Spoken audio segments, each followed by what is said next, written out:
Voici à présent les nouvelles du continent. Le mardi 23 décembre 2025, l'Alliance des États du Sahel annonce le lancement d'opérations militaires conjointes de grande ampleur, sans calendrier détaillé ni bilan communiqué à ce stade. Ce même jour, en République démocratique du Congo, les autorités suspendent l'exploitation artisanale du cuivre et du cobalt afin de renforcer la traçabilité des minerais, avec des effets économiques et sociaux encore à documenter. Le 24 décembre 2025, au Nigeria, un attentat vise une mosquée à Maiduguri, faisant au moins 5 morts selon les autorités, une enquête étant ouverte sur les circonstances. Ce même jour, en Afrique du Sud, le rang progresse, soutenu par la hausse des métaux précieux, un mouvement suivi avec prudence par les acteurs des marchés. Le mercredi 24 décembre 2025, en Algérie, le Parlement adopte une loi qualifiant la colonisation française de crime, une décision dont les implications diplomatiques restent à préciser. Ce même jour, dans le cadre de la coopération sanitaire, des accords entre les États-Unis et plusieurs pays africains sont annoncés pour un montant d'environ 2,3 milliards de dollars,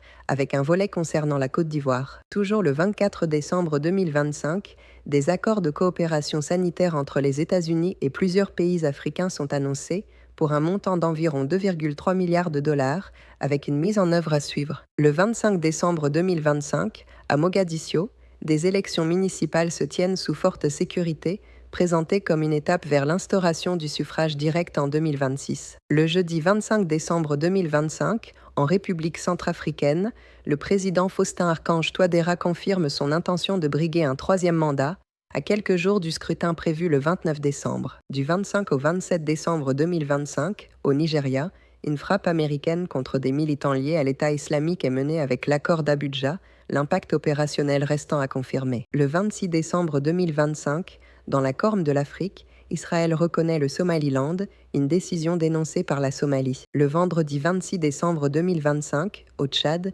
une attaque menée par drone près de la frontière soudanaise fait des victimes, sans identification officielle de l'auteur à ce stade. Ce même jour, sur les marchés internationaux, le platine enregistre une forte hausse et le palladium un rebond, avec des impacts variables selon les économies africaines productrices. Enfin, le samedi 27 décembre 2025, en Côte d'Ivoire, les élections législatives se déroulent pour pourvoir 255 sièges, tandis que les résultats restent attendus et que certaines accusations ne sont pas établies. Le 26 et le vendredi 27 décembre 2025, dans la Corne de l'Afrique, Israël annonce reconnaître le Somaliland, tandis que la Somalie condamne cette décision et demande un retrait. Le samedi 27 décembre 2025, en Côte d'Ivoire, des élections législatives sont organisées pour renouveler les 255 sièges de l'Assemblée nationale, avec un dépouillement encore en cours. Ce même jour, au Congo-Brazzaville, le Parti congolais du travail appelle le président Denis Sassou Nguesso à se représenter lors de la prochaine élection présidentielle,